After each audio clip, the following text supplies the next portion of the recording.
भारत में एक महाअभियान आरंभ हुआ है जिन सबके सहयोग से यह चल पड़ा है। ऐसे संघ विचार से प्रेरित प्रमुख संगठनों के प्रमुख पदाधिकारी मंचासीन सामने बैठे हुए सारे भारत से आए हुए भारत को सक्षम बनाने के लिए इस अभियान में अपना सहयोग देने के लिए संकल्पबद्ध ऐसे कार्यकर्ता भाइयों बहनों, सुबह से हम लोग कई पहलुओं पर सुन चुके हैं। कुछ कहने के लिए बाकी ऐसा नहीं है, परंतु मुझे लगता है यह केवल रोजगार, स्वावलंबन या आर्थिक समृद्धि का विषय केवल नहीं है। इसके साथ इस भारत को भारत बनाना है। श्री प्रसून जोशी जी का एक गीत है, मैं रहूं या ना रहूं, भारत ये रहना चाहिए। मेरे मित्र इसलिए एक बार जब मुझे मिले मैंने कहा कि आपके इस गीत में हमने एक संशोधन किया है। क्या संशोधन है? मैंने कहा ये तो बात सही है कि मैं रहूं या ना रहूं, भारत ये रहना चाहिए, ये बात तो सही है, लेकिन ये भारत भारत रहना चाहिए भी आवश्यक है। तो इस भारत का भारत रहना किस पर आधारित है?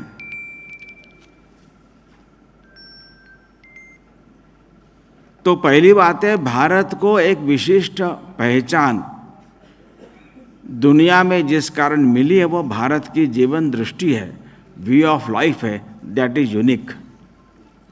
क्योंकि उसका आधार आध्यात्मिक है, स्पिरिचुअलिटी बेस्ड है, और इसलिए यह जीवन दृष्टि होलिस्टिक है, इंटीग्रल है, सर्वांगीण है, एकात्म है। So it sees the entire creation connected, इसलिए वसुधैव कुटुंबकम की बात है। इसलिए भारत के लोग व्यापार करने दुनिया भर में गए, जाते रहे हजारों वर्षों तक, लेकिन हमने वहां पर कॉलोनी स्थापन नहीं किए, वहां के लोगों को कन्वर्ट करने का प्रयत्न नहीं किया, वहां के लोगों को गुलाम बनाकर उनका व्यापार नहीं किया, लूटा नहीं, प्लंडर नहीं किया। जो आज दुनिया के सो कॉल्ड समृद्ध देश है, उनकी सारी समृद्धि ये लूट पर आधारित है। एक मैंने चुटकुला पढ़ा, एक दूसरी कक्षा में पढ़ने वाले बालक को उसकी माँ डांट रही थी कि तुम्हारे टीचर की कंप्लेंट आई थी, फोन पर कह रही थी कि तुम्हारे उत्तर क्लासरूम में बड़े पॉलिटिकल होते हैं। दूसरी कक्षा के बच्चे को पॉलिटिकल उत्तर होते ऐसा कहकर माँ डांट रही है। बेटे ने कहा, madam asked her why are pyramids in Egypt. मैंने कहा, they were too heavy for the British to steel.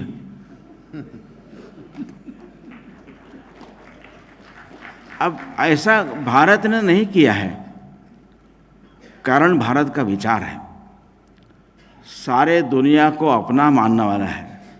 Shri Raman महर्षि को किसी ने पूछा कि how should we treat others, उन्होंने कहा देयर आर नो अदर्स। ये भारत का ऐसा व्यवहार दुनिया में, उसका आधार भारत की आध्यात्मिकता है। बाकी अनेक बातें भी है, इसलिए यहाँ पर विविधता में एकता देखने की दृष्टि है। प्रत्येक व्यक्ति को अपनी व्यक्तिगत उपासना करते हुए मोक्ष प्राप्त करने का साधन चुनने का स्वातंत्र है, इसलिए यहाँ पर स्पिरिचुअल डेमोक्रेसी रही है।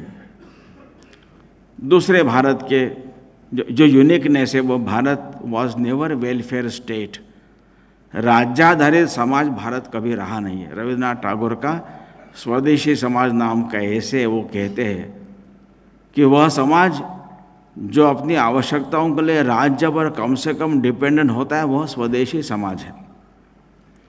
भारत में परंपरा से judiciary, defence and foreign affairs, 3 विषय केवल राजा के राज्य के पास होते थे। बाकी शिक्षा, स्वास्थ्य, व्यापार, उद्योग, मंदिर, मेला, नाटक, संगीत, कला, ये सब समाज की अपनी व्यवस्थाएं थी। एक खंभे पर खड़ा तंबू, खंभा टूटता है, तंबू धराशायी होता है। परंतु 4-5 खंभों पर खड़ा तंबू है, एक खंभा टूटता है, it will get D shaped but it won't come down. उसको अंदर से फिर से खड़ा करने की सुविधा रहती है। यह परंपरा भारत में थी। भारत में समाज को राष्ट्र कहा है, पीपल आर नेशन। जो पश्चिम का स्टेट नेशन है, यह कल्पना भारत की कभी नहीं रही है। राज्य अलग है, राष्ट्र अलग है। इसलिए राष्ट्र राज्याधारित नहीं था, राष्ट्र की अपनी व्यवस्थाएं थी।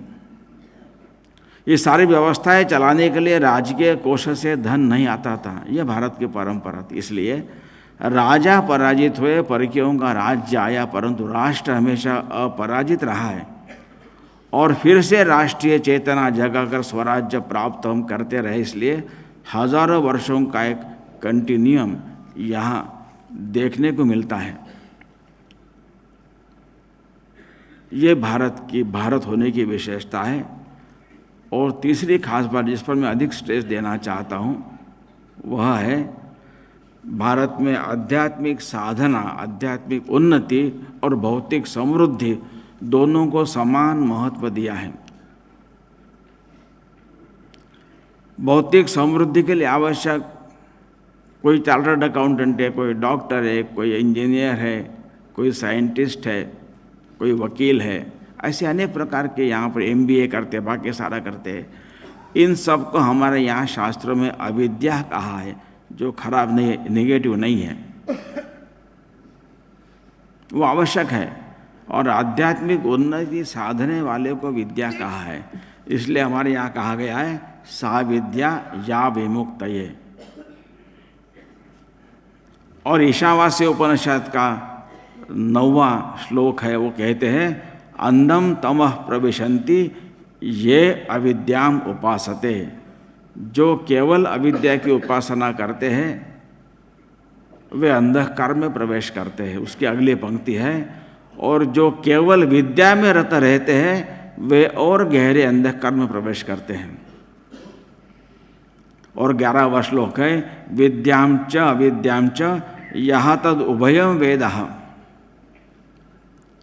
जिसने विद्या अविद्या दोनों को एक साथ जान लिया है, आगे कहते अविद्या मृत्युम तीर्थवा विद्या अमृतम अश्नुते। तो अविद्या के आधार पर भौतिक समृद्धि, भौतिक जीवन को सुखपूर्वक पार करेंगे और विद्या के आधार पर अमरत्व की, मोक्ष की प्राप्ति करेंगे। और इसलिए भारत में धर्म की व्याख्या में यह तो अभ्युदय निःश्रेयस सिद्धि सधर्म ऐसा कहा है। अभ्युदय मतलब भौतिक समृद्धि है, निःश्रेयस मतलब मोक्ष है। जो संघ के स्वयंसेवक है, संघ की प्रार्थना में भी समुत्कर्ष निःश्रेयस दोनों का उल्लेख किया है। दोनों को साथ साथ साधने को धर्म कहा है। ये भारत की विशेषता है। और इसलिए अब आगे की बात मैं जो कहना, इसलिए केवल रोजगार निर्मित पर तो आग्रह होना ही चाहिए, स्वावलंबन पर सारे प्रयास होने चाहिए, लेकिन ये रोजगार गाँव में होने चाहिए, ये आवश्यक है। अभी जब यह पैंडेमिक के दौरान नागपुर में 4 उद्योजकों ने 100-150 लोगों को नए जॉब्स दिए थे, उनका सम्मान का कार्यक्रम था और मैं दिल्ली से ऑनलाइन जुड़ा था। जिस समय में लोगों के जॉब जा रहे, नौकरियां छूट रही, ऐसे समय में 500-600 लोगों को जॉब्स देना बहुत बड़ी बात है, उनका सम्मान होना ही चाहिए।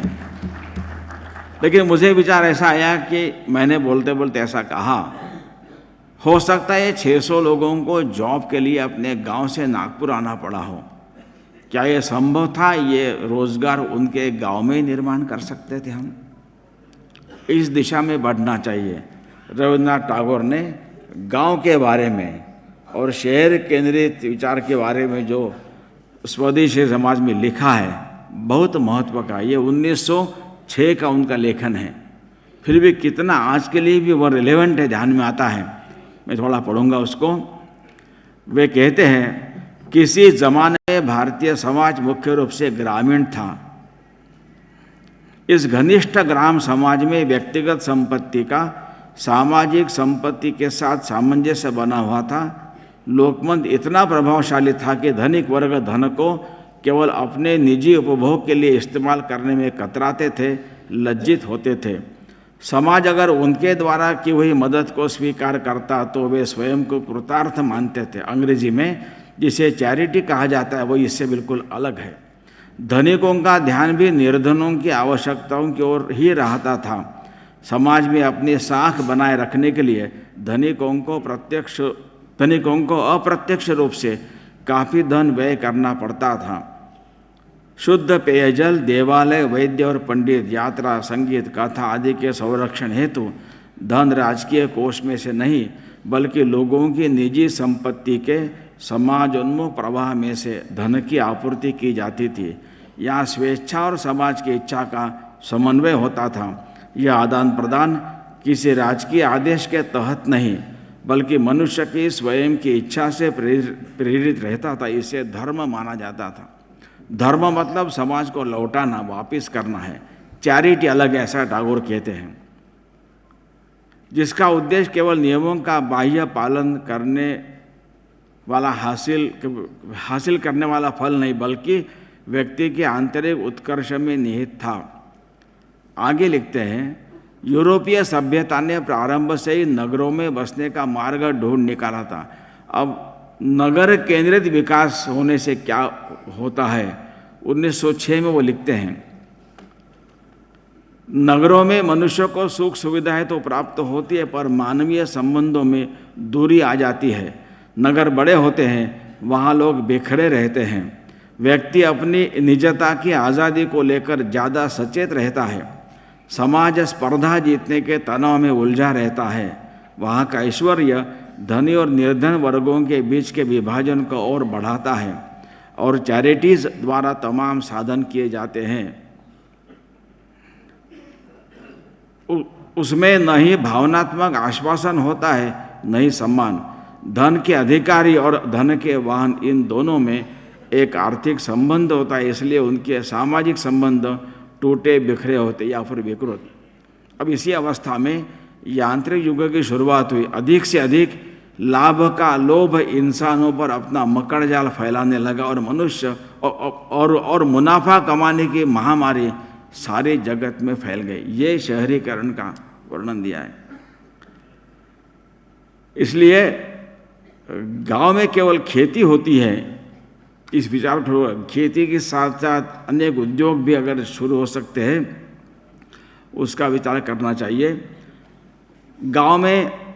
गांव को हिंदी में देहात और पंजाबी में पिंड कहते हैं। दोनों का अर्थ देह है, शरीर है। शरीर का समान गांव में सबके परस्पर संबंध जीवंत, लाइव, आत्मीय रहते थे। इसलिए परस्पर सुरक्षा, सहयोग, सहकार आत्मीयता से सहज होता है। शहरों में यह कम देखने को मिलता है। ग्रामीण भारत में शहर की तुलना में इनकम कम होने पर भी जीवन चलाने के लिए एक्सपेंसेस भी शहर की तुलना में कम होते हैं और व्यक्ति अपने गांव से, ज़मीन से, सांस्कृतिक उत्सवों त्योहारों के साथ समाज से जुड़ा रहता है। शहर की दौड़धूप, आपाधापी की आवश्यकता नहीं होने के कारण अब महत्व की बात है। इसके कारण निसर्ग प्रकृति के साथ जुड़ा रहने के लिए, अपने आप के अंदर झांकने के लिए, आध्यात्मिक चिंतन एवं साधना करने के लिए फुर्सत आसानी से मिल सकती है। इसलिए गांवों का विकास होकर गांव में कृषि के अलावा आर्थिक उत्पादन के साधन निर्माण करने से भौतिक समृद्धि, अभ्युदय और आध्यात्मिक उन्नति, निश्रेयस दोनों का साधन यहाँ आसान होगा। और अभी क्योंकि रोड कनेक्टिविटी है, इलेक्ट्रिसिटी है, इंटरनेट पहुँचा है, इसके माध्यम से तो इसलिए आर्थिक रोजगार, स्वावलंबन सबका तो महत्व है ही, हम कर ही रहे। नौकरी मांगने के बदले हमने इसके दिशा में पढ़ना चाहिए, लेकिन और एक दिशा इसको मोड़ दी जाए और गांव में छोटे छोटे कस्बों में अगर यह जॉब्स क्रिएट हो जाएंगे तो बहुत कुछ हो सकता है। अब ओला जैसे सर्विस इंटरनेट कारण इतनी आसानी से आज लोग उपलब्ध लोगों को है कि कॉल करते ही कितने समय में कौन से मेक की कैब है, ड्राइवर का नंबर आपके पास आता है, कितने मिनट में आपके पास पहुंचेगी, यह जानकारी मिलती है। बैठने के बाद आप कितने समय में पहुंचोगे वह बताता है। कोई अगर उस गाड़ी को आप लोग ट्रैक भी कर सकते हैं। अगर गाड़ी में बैठने वाले के पास पैसा नहीं तो ऑनलाइन पेमेंट भी कर सकते हैं। ये सारा टेक्नोलॉजी के माध्यम से संभव है। इसलिए श्रीधर वेम्बू जी ने कहा कि टेक्नोलॉजिकल डेवलपमेंट का उपयोग इस प्रकार अगर हम करेंगे, पहले पैंडेमिक में बेलगांव के आसपास जो घरों में साड़ियाँ बनती है वो सारा शादी का सीज़न मार्च अप्रैल मई में होता है। साल भर का सारी कमाई से अधिक कमाई उसी इन 3 महीनों में होती है। साड़ियाँ बनकर तैयार थी, लेकिन मार्च में पैंडेमिक के कारण लॉकडाउन लग गया, सब बंद हो गया। सारी कमाई वहाँ पर साड़ी के रूप में घर में थी। साल भर की आमदनी जहाँ से मिलती है, वहाँ के संघ स्वयंसेवकों ने ऐसी सभी साड़ियाँ 25,000 रुपये में खरीदी और इनका ऑनलाइन बिक्री की। 2.5 लाख साड़ियाँ उन्होंने बेची। यानी ऑनलाइन के माध्यम से यह सब संभव है। तो गांव में ही अगर जो खेती का प्रोड्यूस है उसका प्रोसेसिंग की पद्धति हो जाएगी, तो वहीं पर उसको स्टोर करने के लिए जो पेरिशेबल गुड्स है उसके लिए छोटे छोटे कोल्ड स्टोरेजेस बनेंगे। ये एक नया उद्योग शुरू हो सकता है। इसलिए गांव से ITI करने वाले रेफ्रिजरेशन कोर्स वाले को शहर में आने के बदले वहीं गांव में रोज़गार मिल सकता है। इंटरनेट के माध्यम से सीधा रिटेलर के पास अगर ये माल पहुंच सकता है तो जल्दी पहुंचेगा। बीच में जो दलाल ज़्यादा कमाते उसके बदले निर्माण करने वाले को ज़्यादा मुनाफा मिलेगा, ग्राहक को माल सस्ता मिलेगा और गांव से सीधा वहाँ पहुँचेगा रिटेलर के पास। तो वहीं से ट्रांसपोर्टेशन की व्यवस्था शुरू हो सकती है। तो फिर ट्रांसपोर्टेशन, कार, व्हीकल, वैन, इनके रिपेयरिंग वगैरह के भी कामकाज वहाँ शुरू होगा। यानी ऐसे इंटर रिलेटेड से बहुत बातें हैं। ये गाड़ियाँ इंटरनेट के माध्यम से खाली वापस नहीं आएगी। गांव के लिए आवश्यक ऐसी वस्तुएं वो भरते हुए लेकर भी आ सकता है। तो ऐसे गांव केंद्रित अगर हमारा रोजगार का अगर दिशा होगी तो ज़्यादा अच्छी तरह से हम क्योंकि गांव में आदमी का दौड़ धूप कम है, फुर्सत समय मिलेगा, एक आध्यात्मिक साधना के लिए समय मिलेगा। भारत में इतनी आध्यात्मिक उन्नति इसलिए कि यहाँ पर एक तो खेती अच्छी होती थी, यहाँ धनोत्पादन के लिए बहुत परिश्रम दौड़ धूप लोगों को नहीं करनी पड़ती थी, इसलिए उनको फुर्सत मिलती थी अपने अंदर झांक कर आध्यात्मिक चिंतन करने के लिए। तो इसलिए भारत को भारत बनाना है, तो इस दिशा में भी हमको आगे बढ़ने का प्रयत्न करना चाहिए। और इसलिए समस्याएं आएगी, लेकिन विली लिम के पुस्तक है डेयर टू फेल, उसमें वो कहते हैं कि when you face a problem and take yourself away from it, it becomes a situation. समस्या का सामना करते, खुद को थोड़ा अलग करते, तटस्थ देखते, वो परिस्थिति बनती है। And when you are to analyse, it becomes a challenge. उसका विश्लेषण करते तो परिस्थिति की चुनौती बनती है। और जब आपके रिसोर्सेस का उपयोग करते हुए चुनौती का सामना करने का प्लान बनाते हैं, वो चुनौती अवसर में परिवर्तित होती है। तो समस्या से परिस्थिति, से चुनौती, से अवसर, ये अपनी मानसिकता पर है। इसलिए हर जगह, हर प्रदेश की नई चुनौतियाँ होगी, उनको हम सामना करते हुए अपने रिसोर्सेज, अपनी परंपरा, इन सब का अगर संयोग करते हैं तो प्रत्येक स्थिति से मार्ग आगे बढ़ेगा। और ऐसे आज भी लोग कर रहे हैं। इसलिए इनकी सक्सेस स्टोरीज, जो ऐसे छोटे गांव में जाकर पढ़े लिखे होने के बाद भी गांव में, शहरों में अच्छा जॉब मिलने की संभावना थी, फिर भी उन्होंने छोटे गांव में जाकर बसने का, कुछ अपना आर्थिक उपार्जन का निर्णय किया, ऐसे लोग खूब हैं। उनकी जानकारी कम है। ऐसी पुस्तकें थोड़ी बताई है, स्टे एंग्री स्टे फुलिश नाम की पुस्तक है, कनेक्टिंग द डॉट्स नाम की पुस्तक है, फॉलो एवरी रेनबो नाम की पुस्तक है। ऐसे अब तो इंटरनेट ने माध्यम से अनेक सोशल मीडिया के माध्यम से ऐसे लोगों के सक्सेस स्टोरी के छोटे छोटे वीडियो बनाकर हम इसको प्रचलित कर सकते हैं। तो जो व्यक्ति ऐसा करने का सोच रहा है किंतु मन में डाउट है, उसका डाउट दूर होगा, उसका विश्वास बढ़ेगा और वो आगे बढ़ेगा। ये इसको अगर जन अभियान करना है, इसके साथ साथ और समाज में ऐसे लोगों को प्रतिष्ठित भी करना है, क्योंकि गांव में बसना यह प्रतिष्ठा का है।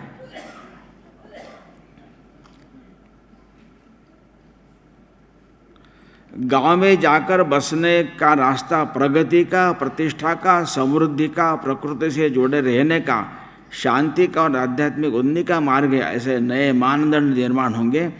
भारत का समुत्कर्ष श्रेयस दोनों का मार्ग प्रशस्त होने में यह अभियान सहयोगी होगा।